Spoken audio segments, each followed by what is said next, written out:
이야기 고수가 들려드리는 옛날 이야기. 아버지의 기막힌 유산. 옛날 어느 고을에 가난하지만 마음 착한 고서방이 살았습니다. 일찌감치 호러비가 된 고서방은 집신 장사를 하면서 어렵사리 어린 아들 삼형제를 돌보았지요. 그렇게 어려운 살림살이지만 고서방은 자신보다 더 불쌍한 사람만 보면 엽전 한 입이라도 더 보태주었습니다. 세월이 흘렀지만 여전히 가난한 고서방은 지병으로 앓아 눕게 되었는데 어느덧 머리가 굵은 아들들을 머리맡으로 불렀습니다. 내가 죽거든 저 벽장문을 열어보아라. 아들들은 호기심에 무척 궁금했으나 아버지 말씀을 거역하지 않았습니다. 건강이 악화된 아버지는 결국 세상을 떠났습니다. 슬픔에 빠진 아들들은 경황 없이 장례를 치른 얼마 후 아버지의 유언이 생각나서 벽장을 열어보았습니다. 그 벽장 안에는 보잘것없는 집신 한 켤레, 작은 옹기 하나, 그리고 다듬이 방망이 한 쌍이 들어있었지요. 큰아들 한수는 집신 한 켤레를, 둘째 아들 두식이는 옹기를, 막내 삼식이는 방망이 한 쌍을 유산으로 각각 나누어 가졌습니다. 그러면서 각자 열심히 돈을 벌러 가기로 했지요. 아우들아, 몸 조심하고 다녀라. 돈 많이 벌어서 고향으로 돌아와 같이 살자꾸나. 꼭 잘들 지내야 한다. 삼형제는 주먹을 부딪히며 굳은 약속을 하고 각자의 길을 떠났습니다. 큰아들 한수는 아버지가 남겨주신 집신을 신고 가다가 문득 집신을 가만히 내려다보았습니다. 이 집신은 볏짚으로 삼은 게 아니라 왕골로 삼은 왕골 집신이었습니다. 아버지의 손때 묻은 이 왕골 집신은 정교하며 반질반질 윤기가 났습니다. 게다가 신바닥을 푹신하게 하려고 시줄을 빼서 굵어진 손마디로 이 집신을 삼던 아버지가 눈앞에 어른거렸습니다. 한수 눈에 눈물이 그렁그렁 넘치니 더 어른거려 보이는 것이었지요. 아버지, 저를 이만큼 키워주셔서 정말 감사합니다. 그런데 생전에 이런 말을 더 많이 했어야 했는데 아버지가 없이 동생들과 살아가려니 아버지의 빈자리가 더없이 허전합니다. 아버지가 늘 저희들에게 바른 길을 안내해 주셨듯이 제가 이 집신을 신고 가는 길마다 좋은 길로 인도해 주세요. 아버지, 그립습니다. 첫째 한수가 어느 마을을 지나는데 갑자기 집신이 발을 잡아당기기 시작했습니다. 왜 이러지? 한수는 자신이 마음먹은 대로 가는 게 아니라 집신에게 자신이 이끌려가고 있다는 것을 발견했습니다. 한 걸음 내디딜 때마다 땅이 자신을 앞으로 가볍게 밀어붙이는 그런 기분을 느끼면서 말입니다. 집신이 잡아당기는 대로 오다 보니 그는 장터 한가운데로 이끌려오게 되었지요. 어떻게 된 거야? 내가 왜 이곳까지 걸어왔지? 웅성거리는 사람들 사이에서 발걸음은 멈춰졌습니다. 모두들 벽보를 향해 손짓하며 떠들고 있었는데 그곳에는 이런 내용이 씌어 있었습니다. 민속 경연대회 5월 모일모시 왕실 전령이 이 마을에서 민속 경연대회를 개최한다. 특히 달리기 부문에서는 바람처럼 빠르게 달린 우승자에게 많은 상금과 소 한 마리를 내릴 것이다. 이 행사에는 힘, 민첩성, 재치의 가산점이 있으며 자신 있는 사람은 누구나 참가할 수 있다. 호기심이 가득 찬 한수의 눈은 반짝였고 큰 키에 튼실한 허벅지와 종아리는 자신 있었지만 경기 경험은 전무하니 남의 일같이 여겨져 허기나 면하려고 국밥집에 들어갔습니다. 국밥 한 그릇을 시켜 먹고 있는데 한수에게 주인 아주머니가 물었습니다. 총각도 내일 열린다는 대회에 나갈 모양이구만요. 예, 글쎄요. 강 건너 마을에서 왔는데 이제 막 공고문을 받습니다. 저 방은 벌써 며칠 전에 붙여졌었지요. 대회는 내일 아침부터 열린다오. 힘께나 쓰게 생긴 총각이구만. 한번 나가보시구랴. 예, 한번 생각해 보겠습니다. 그렇게 대답하자 주인 아주머니는 뒤를 돌아보며 말했습니다. 연희야, 여기 총각에게 국밥 한 그릇 더 갖다 드려라. 한창 먹을 땐데 부족할 것 같구나. 그러자 이내 국밥을 들고 한 처자가 다가오는데 한수 눈이 갑자기 휘둥그레졌습니다. 아니, 하늘에서 선녀가 내려왔나? 어떻게 저리 곱지? 수저를 들고 멍하니 쳐다보는 한수에게 처녀는 생긋 웃으며 눈을 마주쳤습니다. 맛있게 많이 드셔요. 그 목소리는 천상의 소리로 들렸습니다. 감사합니다. 고맙습니다. 이 주막에 하룻밤 유숙하면서 한수는 아까 그 처녀 생각에 가슴이 쿵쾅거렸습니다. 자리에서 뒤척이다 밤공기를 쐬러 나왔는데 마침 그 처녀와 마당에서 마주쳤습니다. 아, 저기, 물 한 그릇 좀 얻어 마실 수 있습니까요? 고개를 숙이던 그 처녀는 냉큼 부엌에 들어가 물 한 사발을 이내 건네주었습니다. 벌컥벌컥 마신 한수는 말이 저절로 흘러나왔습니다. 마침 목이 많이 말랐는데 참말로 달게 마셨습니다. 감사합니다요. 저는 한수라고 합니다. 제가 내일 대회에 나가서 잘할 수 있을지 고민이 되어 잠이 오질 않네요. 네, 저는 분이라고 합니다. 어머니도 그렇고 제 생각에도 대회에 나가시면 제일 잘하실 것 같사옵니다만. 아, 제가요? 저를 그리 잘 봐주시다니. 사나이 배짱으로 한번 나가보겠습니다요. 그러자 그녀는 고개를 끄덕이며 한 딸기꽃처럼 웃었습니다. 처녀와 헤어져 방에 들어온 한수는 자신이 무슨 말을 했는지 머리가 붕 떴고 얼굴은 벌겋게 달아올랐으며 가슴은 여전히 뛰었습니다. 여태껏 여자 손목은커녕 말 한마디 제대로 못 붙여본 숫기 없는 수총각인 자신이었던 일로 여자에게 말을 걸어 물까지 얻어먹고 칭찬까지 듣다니 마치 구름 위를 걷는 것 같았습니다. 이튿날 고을은 민속 경연대회로 한껏 들떴습니다. 아침 일찍 일어난 한수 앞으로 분이가 진수성찬을 상다리가 휘게 차려놓고는 슬그머니 사라지지 뭡니까? 이에 감동한 한수는 여인의 진심 어린 격려를 받는 것이 태어나서 처음이라 느꼈습니다.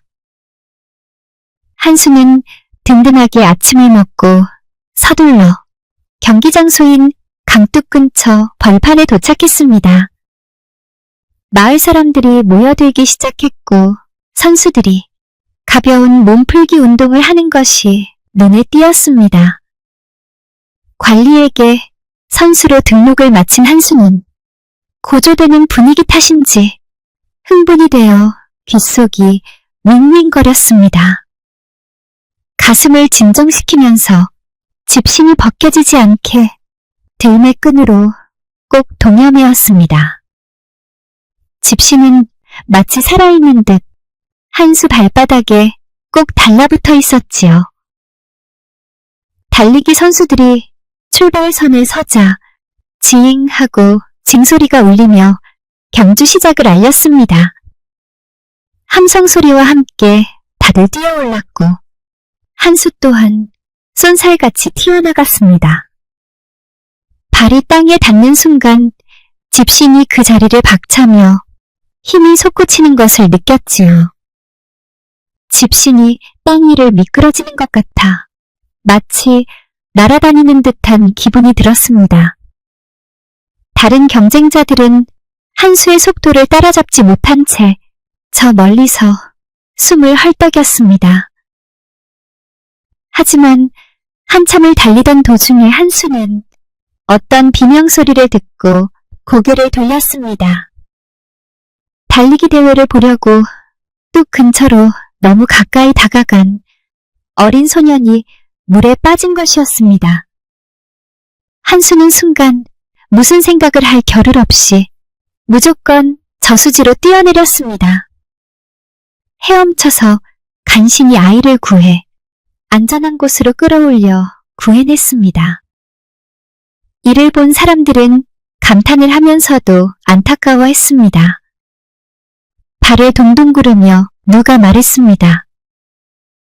아이고, 1등으로 달리다가 꼴찌가 되어버렸네. 저를 어째? 이미 시간을 많이 지체한 한수는 이제 다른 선수들 맨 뒤에서 달리게 되었지요.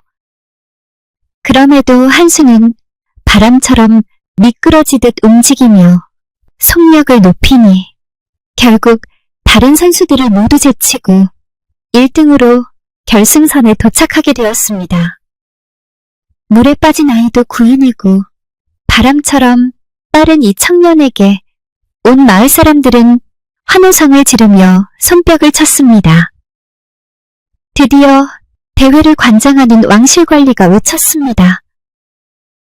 오늘부터 1등을 한 그대는 하늘이 내려준 것 같은 그 능력으로 왕실의 정보통으로 일하며 바람처럼 빠르게 급보를 전달할 임무를 맡게 될 것이다. 한수 자신이 볼 때는 비록 초라한 모습으로 대회에 참가하게 되었고 지금도 물에 빠진 생쥐 같은 모습이지만 상금과 직무까지 맡게 되니 이루 말할 수 없이 기뻤습니다. 그러면서도 사람들 틈에서 이리저리 분이의 얼굴부터 찾았습니다. 그때 바로 저만치에서 양손을 흔들며 활짝 웃는 분이가 보이지 않겠습니까? 저리도 예쁘고 사랑스런 처자 앞에 내가 이렇게 당당할 수 있다니. 이 집신이 행운 가득한 이곳으로 나를 이끌었어. 감사합니다, 아버지. 첫째 한수는 집신의 신비로운 힘에 감탄하며 운명 같은 이 신을 소중히 쓰다듬었습니다. 더욱이 분이와 깊은 사랑이 시작될 것 같은 예감에 가슴이 벅차올랐습니다. 한편 둘째 아들 두식이는 형제들과 헤어진 뒤 옹기를 등에 지고 다니다가 목이 말라 옹기에 담아둔 물을 남기지 않고 다 마셨습니다. 빈 옹기를 지고 다녔는데 여전히 그 옹기에서 찰랑거리는 소리가 나지 않겠습니까? 이상하다. 분명히 아까 물을 다 마셨는데 물이 남았었나? 옹기를 내려놓고 들여다보니 물이 그대로 있었습니다. 그 물을 일단 다 마셔버리고 옹기에 냇물을 담고 쏟아내어 보았습니다. 그런데 여전히 물이 담겨있는 것을 보고는 그 신기함에 그만 주저앉아 버렸습니다. 그렇다면 이 옹기 안에 담겨진 건 아무리 써도 없어지지 않나? 그럼 이건 단순한 옹기가 아니라 보물이네. 보물이야. 아버지 감사합니다. 그렇게 한참을 걸어가던 두식이는 해가 중천에 떠오를 무렵 낯선 고을에 당도했는데 마침 오늘이 장날인지 주변이 어수선했습니다. 장터에 도착한 두식이는 주위를 둘러보았습니다. 분비는 장터 바깥쪽에는 나무 장수가 나무를 팔고 있었는데 그 옆에는 딸인 듯한 날렵하게 생긴 처녀가 있었습니다. 당시에 땔감으로는 나무밖에 없었으니 산에 있는 나무를 베어다가 장작바리로 만들어 놓고 파는 나무 장수였던 것이지요. 그 옆을 서성이던 두식이는 무얼에서 돈을 마련할까 궁리하던 끝에 옹기에 담긴 물을 아주 싼 가격으로 팔아보려고 자리를 잡고 앉았습니다. 사슴처럼 날렵해 보이는 그 처녀가 호기심 어린 눈으로 두식이를 눈여겨 지켜보다 장이 파장할 무렵에 가까이 다가왔습니다. 근데 이 장터에서 처음 보는 얼굴 같아요? 활발한 처녀의 목소리는 밝은 종소리처럼 들려왔습니다. 두식이는 갑자기 귀가 빨개졌습니다. 아, 네, 저 산 너머 마을에서 왔습니다. 이곳은 오늘 처음이지요. 물을 저렴한 값으로 여러 사람과 나누려고 장사를 시작했습니다. 그런데 옛날에 기적의 항아리에 대해 들어본 적이 있었는데요. 물이 없어지지 않고 계속 나온다는 이야기가 진짜 있나 봐요? 비밀인데 눈치채셨군요. 그러나 이 온기는 다른 사람들을 돕기 위해 사용될 때만 힘을 쓴답니다. 그것도 무한히 이어지지는 못하지요. 아, 그렇군요. 욕심이 과하면 안 된다는 경고인가 보네요. 아무튼 아무에게도 말하지 않을게요. 그런데 진짜 신기한 온기이긴 하네요. 하지만 다른 사람들 같으면 마구마구 만들어내어 쌓아놓고 아주 비싼 값으로 팔 텐데요? 돌아가신 아버지께서는 탐욕이 모든 걸 망친다고 하셨지요. 적당히 적절하게 선한 마음으로 행해야 된다고 생각합니다. 잔뜩 쌓아놓기만 하고 남과 나누지 않으면 이 온기가 힘을 잃게 될 것은 분명합니다. 아저씨는 신중하고 정직한 분 같아요. 올해는 우리 고을에 가뭄이 들어 사람들이 많이 힘들어하지요. 서로 도울 수 있으면 좋겠어요. 두식이는 야무진 처녀의 말을 듣고 보니 혼자보다는 이 고을에 사정을 잘하는 사람과 같이 일을 하면 좋겠다는 생각이 들었습니다. 그래서 다음날 아침 장터에 나온 두식이가 나무 파는 아버지와 함께 있는 사슴 같은 그 처녀에게 제안을 했습니다. 청하옵건대 낭자께서 저와 함께 힘을 합해 모든 이들에게 도움을 주었으면 좋겠습니다. 싫지 않으시다면 저에게는 큰 힘이 될 것 같습니다. 그리고 저는 아저씨가 아니고 아직 총각입니다요. 그녀는 사슴 같은 큰 눈망울로 두식이를 쳐다보다 쿡 하고 웃으며 고개를 끄덕였습니다. 두 사람이 합심한 덕분에 이 물로 많은 사람들이 혜택을 보자 욕심 많은 고을 사또가 소문을 듣고 찾아왔습니다. 이것이 바로 그 소문의 항아리구나. 나한테 넘겨라. 이런 보물은 일개 촌놈의 것이 아니라 나라 것이니라. 나으리, 이 온기는 아버지가 돌아가시며 남겨주신 유일한 유산입니다요. 욕심 안 부리고 현명하게 사용하는 사람에게만 이 온기가 말을 듣지요. 제발 거두어 주십시오. 뭐라고? 말도 안 되는 소리.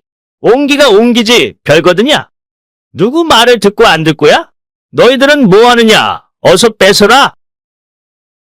두식이와 처녀는 앞을 막아섰지만 포졸들은 강제로 옹기를 빼앗아 갔습니다. 온기를 잃어 계획이 다 무너졌어요. 하지만 사또에게 대항할 방법도 없지 않았나요? 그러나 내 온기는 자기 욕심만으로 마구 써댄다면 반드시 그 신비스러운 힘은 멈출 것입니다. 탐욕을 부리는 사또는 그때 가서 깨닫겠지요. 아, 그렇게 된다면 너무 통쾌할 것 같아요. 꼭 그렇게 되었으면 좋겠어요.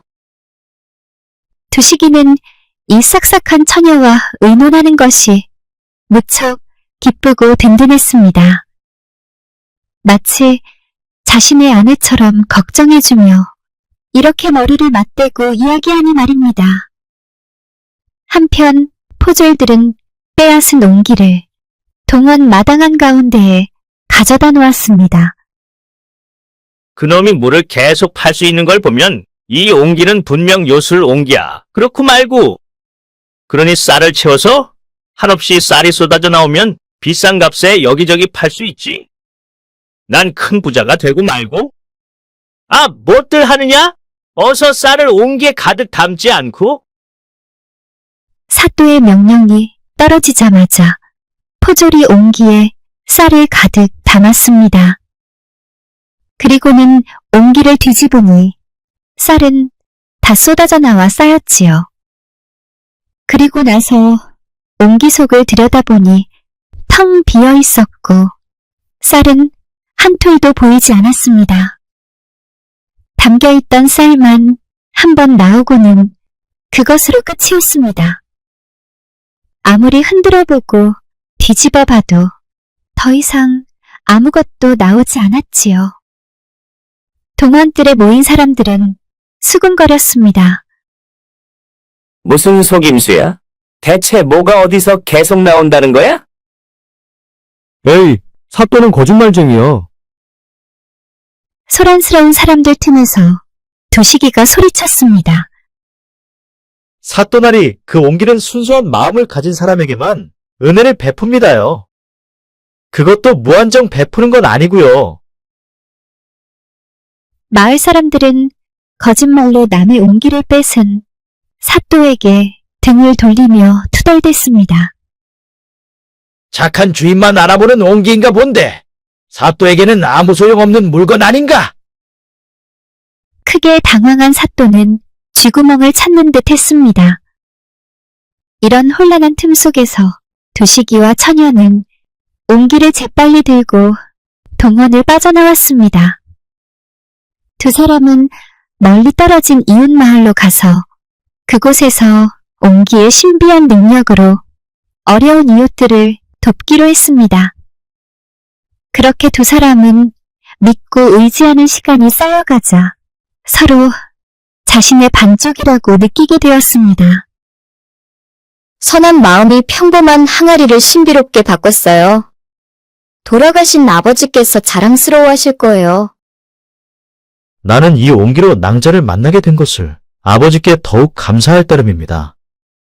낭자와 함께라면 어떠한 일도 해나갈 수 있는 자신이 생겼습니다.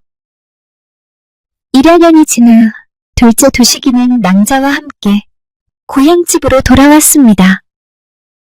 먼저 온 맏아들 한수도 분이와 함께 내려와 고향집에 정착해서 농사를 지으며 살고 있었지요. 한수가 신고 달리던 집신도 이젠 다 달아 효험은 없어졌지만 선반에 잘 모셔놓고 쳐다볼 때마다 아버지를 추억했습니다. 한수는 달리기 대회 때 많은 상금과 소를 받은 것으로 논밭을 사서는 남부럽지 않게 분이와 알콩달콩 살고 있었던 것이지요. 그래서 두식이 너에게는 그 옹기가 효자 노릇을 단단히 했구나? 네, 형님, 상상 이상이었어요. 소중하고 예쁜 아내를 얻었으니까요. 아내가 또 남들과 나눌 줄 아는 마음이 더욱 예쁘고 옹기가 수명이 다할 때까지 조금씩 아끼며 분에 넘치지 않게 사는 현명함이 가장 예쁘지요. 참 잘했다. 너나 나나 아버지 덕택으로 큰 행운을 잡았구나. 그런데 우리 막내는 아직 소식이 없네? 그러게요, 형님. 우리 막내 삼식이는 똘똘해서 절대 굶지는 않을걸요? 기대가 됩니다. 막내 아들 삼식이는 형들과 헤어질 때 그때 받은 다듬이 방망이 2개를 등에 짊어지고 길을 떠났었지요.